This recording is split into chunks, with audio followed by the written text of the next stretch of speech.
Hello and welcome to episode 16 of the Primary Maths Podcast, the show where we talk all things primary maths. I'm John Cripwell. And I'm Sally Cole.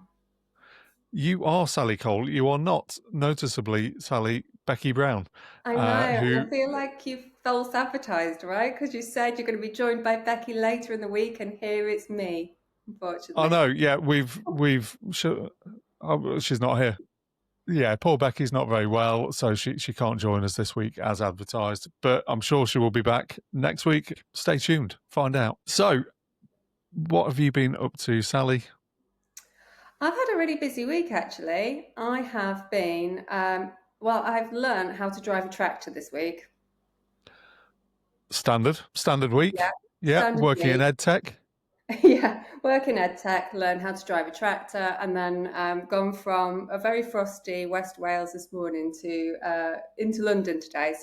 So I feel like I'm between worlds at the minute. Not on a tractor. Surely. Not on a tractor. I did not drive the tractor to London because that would take forever. Maybe that's sort of like a measurement of time thing, John. Yeah. A tractor mile. Yeah, to tractor time. But I did think it was sort of like it had some maths in it, actually, because, you know, it's like spatial awareness and... Yeah. That's although topical. We're going to talk a little bit about that. Yeah, I was driving very slowly in a straight line, so probably not a huge... Was it a big tractor or one of those sort of sit-on, ride-on tractor? It was a big tractor. I was sorting out my farm track that I live up. Okay. Yeah. I was in charge of driving, and the men were shoveling.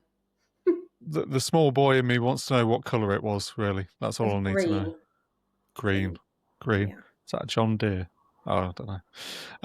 Okay, right, but what good. Have you been up to, John? I know you've been doing here, there and everywhere. Yeah, I feel like I am doing a little bit of a tour of the home nations at the moment because tomorrow I'm off to Cardiff for the Thinking Deeply About Primary Education conference where I'm hosting a workshop. And then last Monday, I was really privileged to be invited as part of a small delegation of people to attend the opening of the Turner Kirk Centre for Spatial Reasoning at the University of Glasgow. So last Monday night, I flew up to Glasgow and attended that on the Tuesday, and that was fascinating.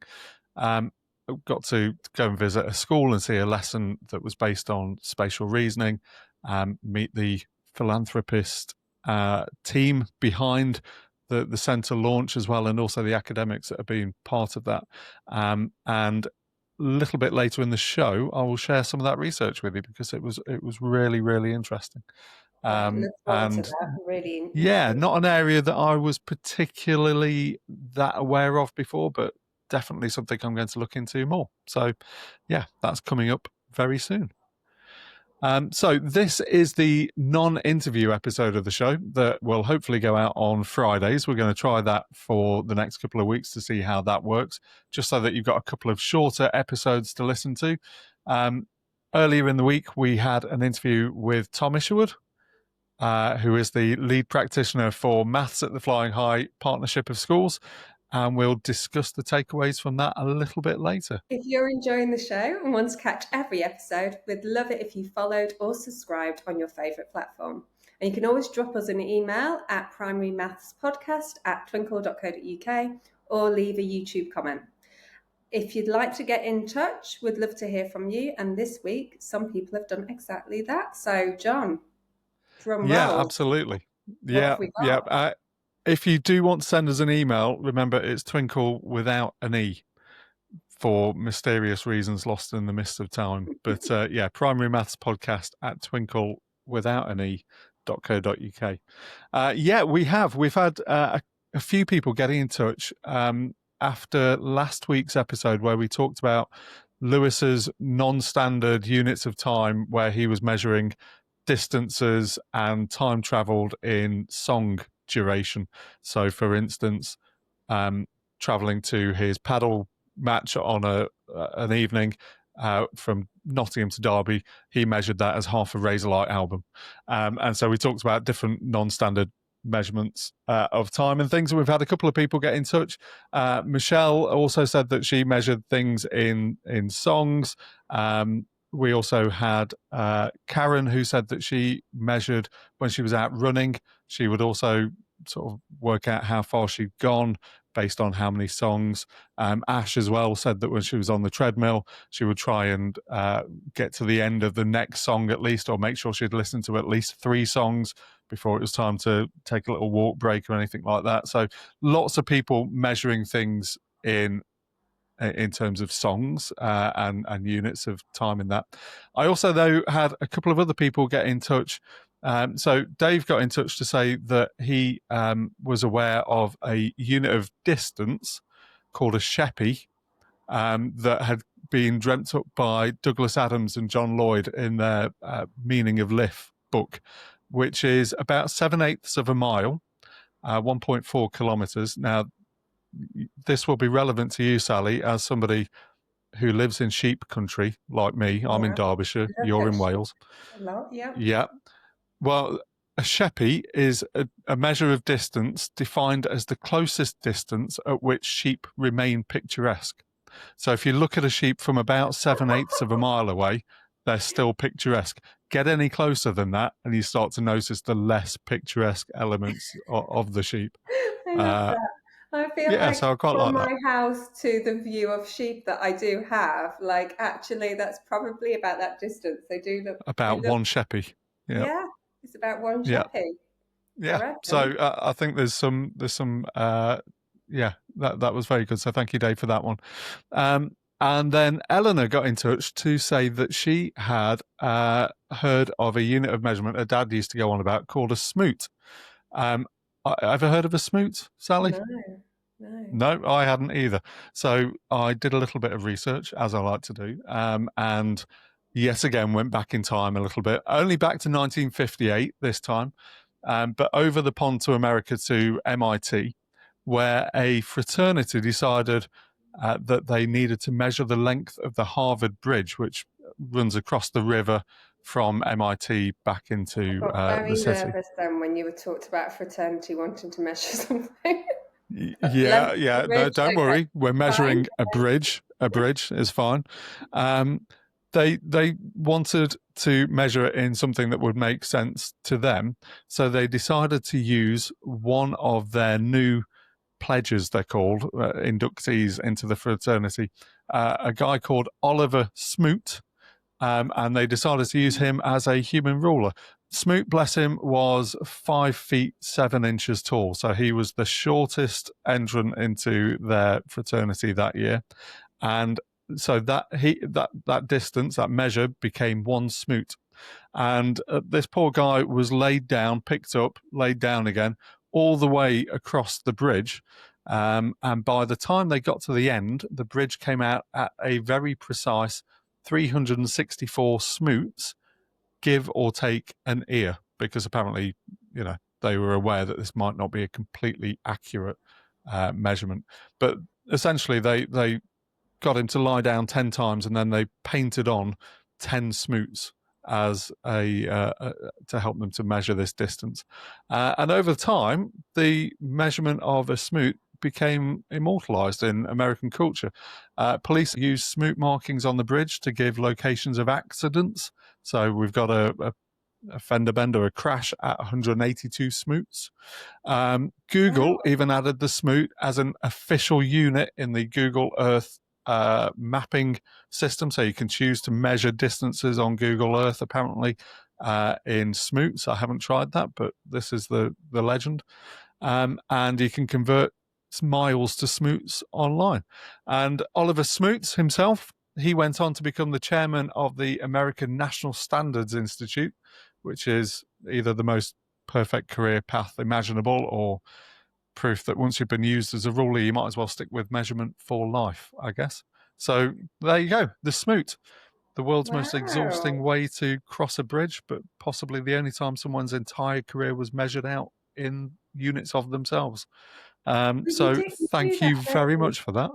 Yeah, you do that when you're like looking around a house, though. You sort of get someone to lay out so you can tell if like the bed will fit and things like that. Yeah, yeah. That's true. That's true. Okay now. But not bridges, maybe not.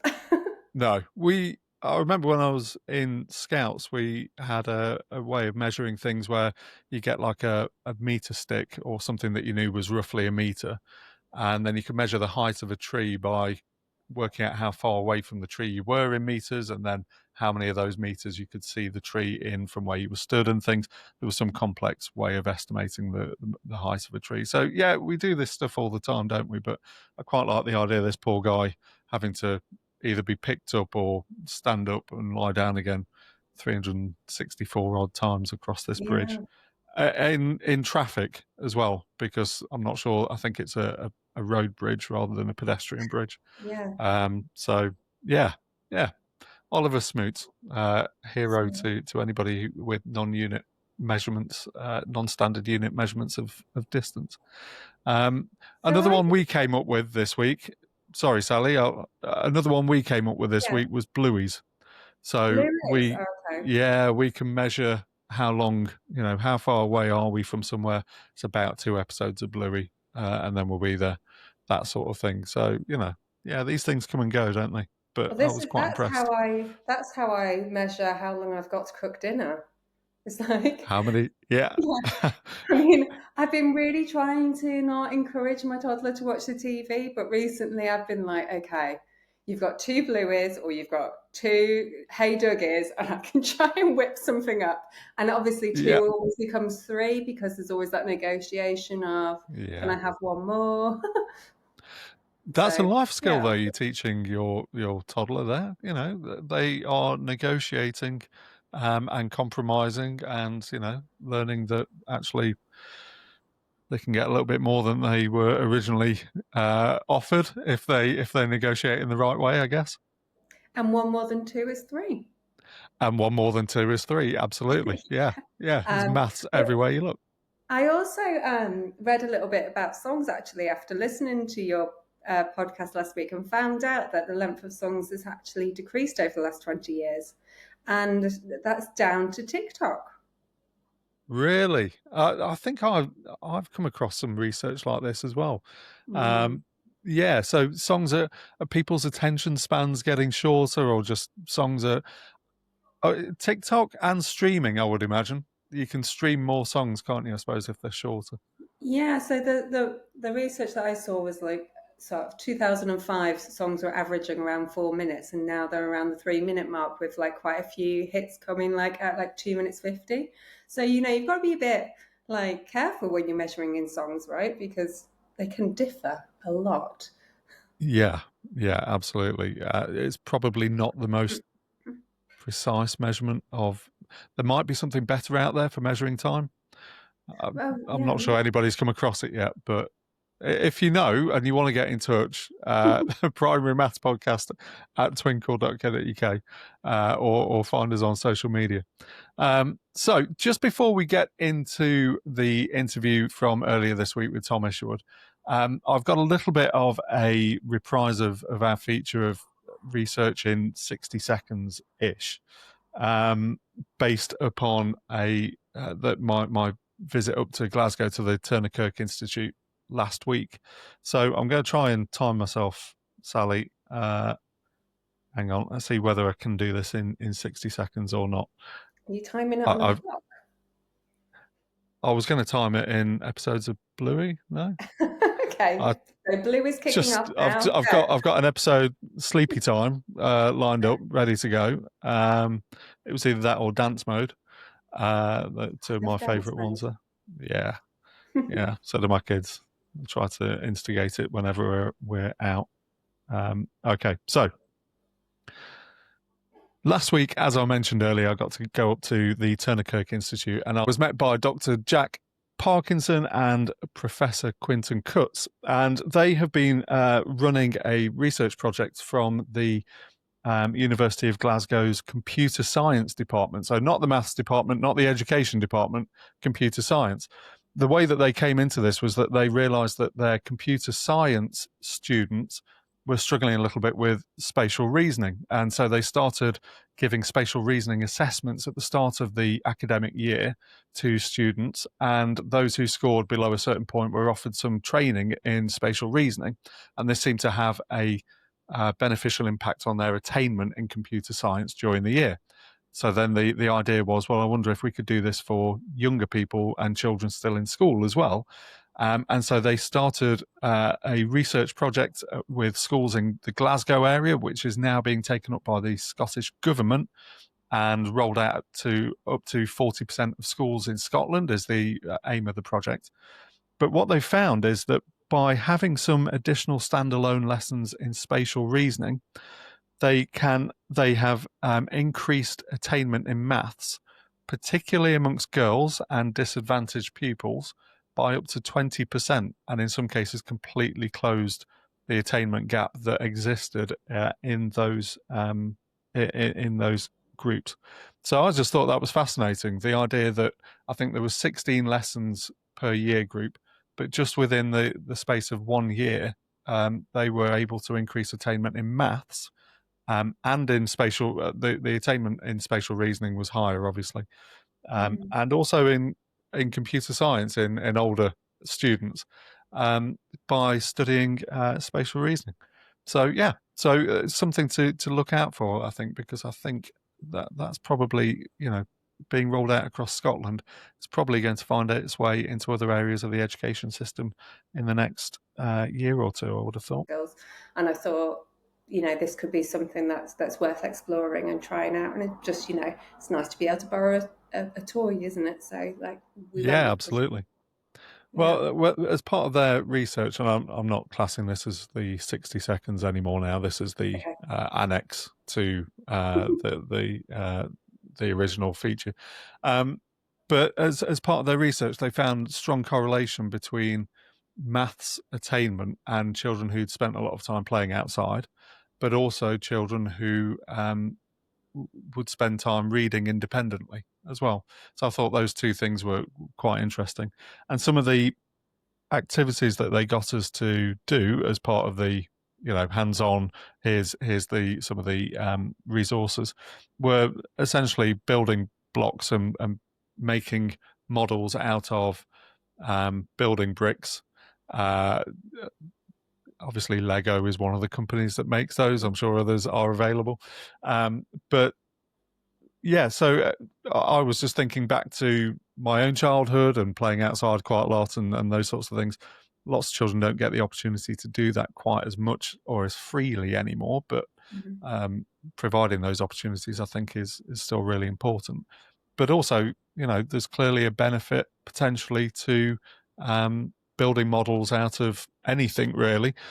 And, we see a lot of junk modeling and things. Lots of these skills happen, as you say, Sally, in reception and then seem to stop happening as children move through the school. So perhaps this is just a way of making some of those links a little bit more explicit again and thinking, how can we get some of those skills that children naturally develop in reception and teachers are really good at facilitating in reception and early years?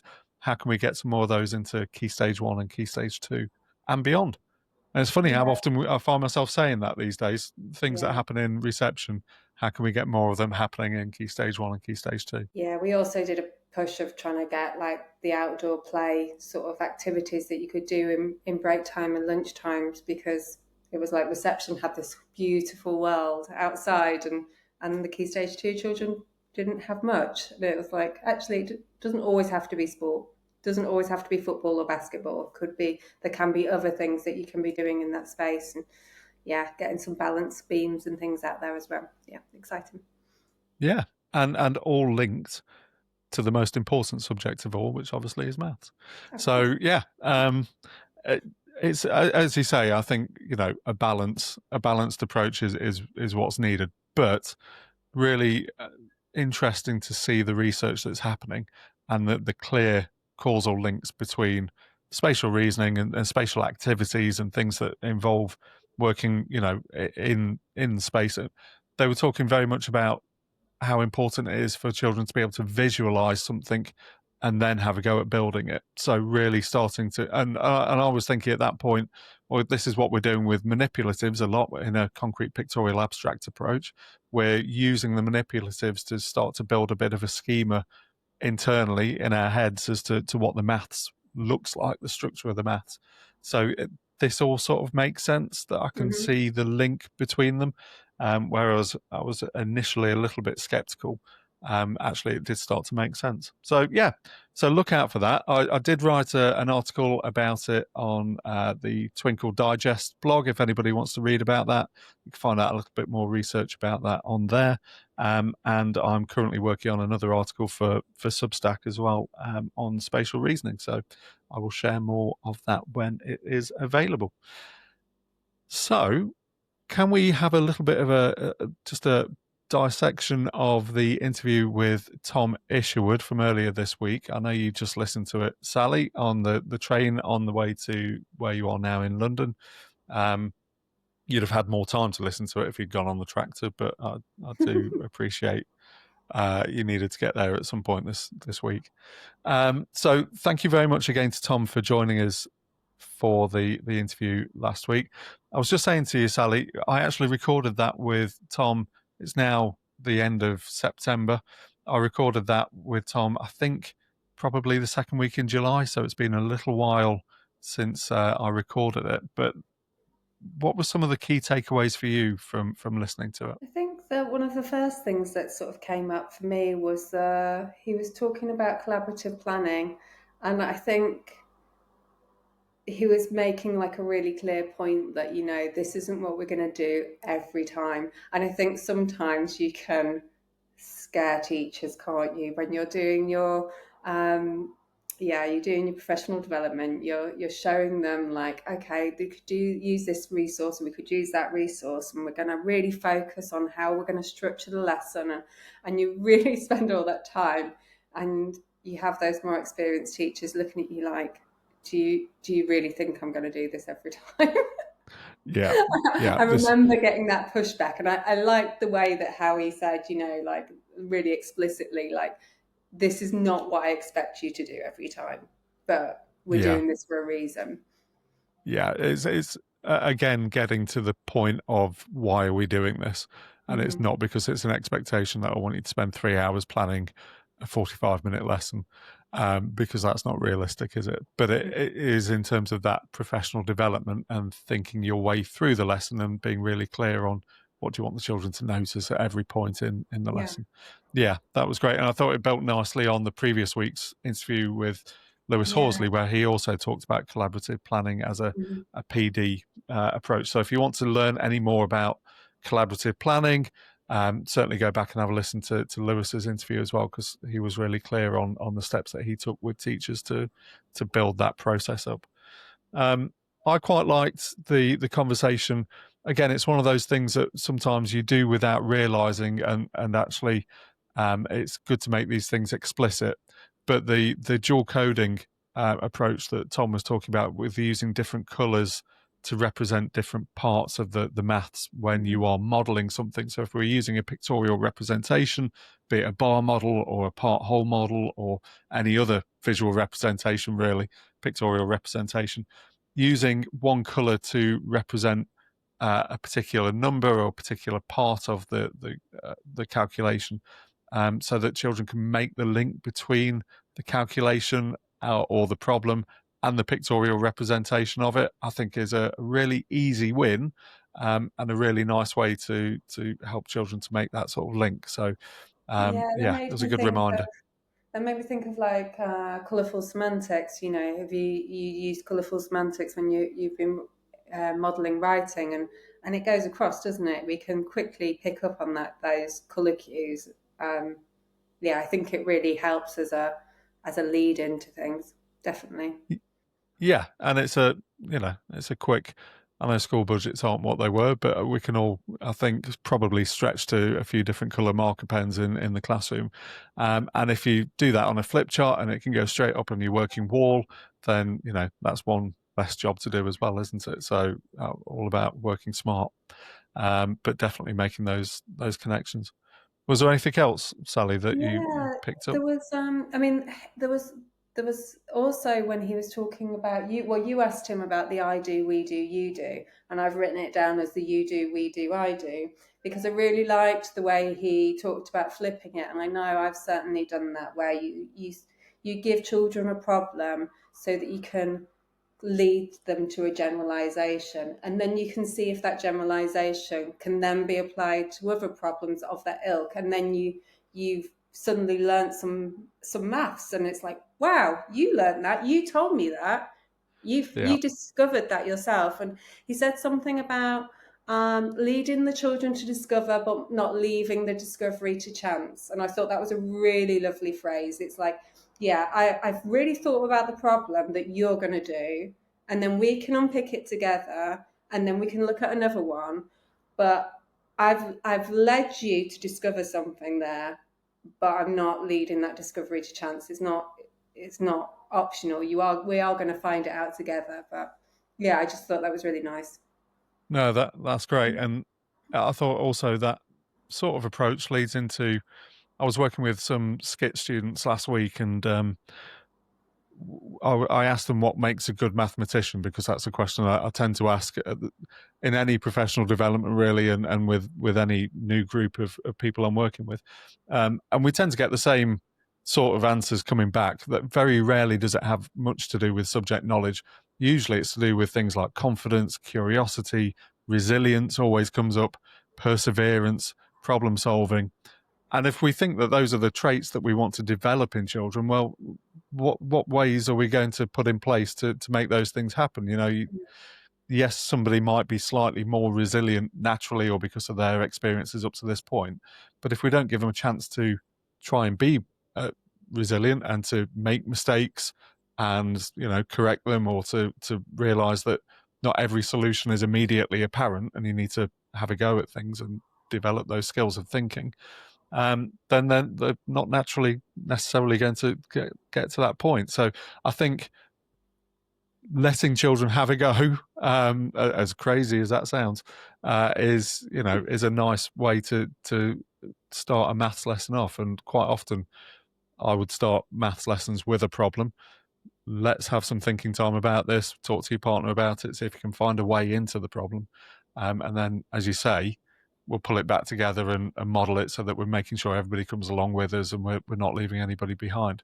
So yeah, thanks, Sally. I think that was great. And there was another point he made about starters. He said that he planned his starters at the end, and I thought, oh yeah, you can sit there for a while thinking, what's the knowledge that they need to that's come before that they need for this lesson. You can sit there trying to work that out, and then you can miss something when you've plotted the lesson out, can't you? So actually doing that at the end, I thought that was a really good top tip. Yeah, and sometimes starters are those things that you do want to make even more. You want to adapt even more than usual for your class, don't you, from what might be provided in a lesson plan. Often schemes of work don't provide a starter, and it's up to you to figure out what you want to do. So working your way through the lesson and actually thinking, okay, this is the end point. What are the prerequisites, as you say? Yeah, it's a good place to tackle that sort of problem.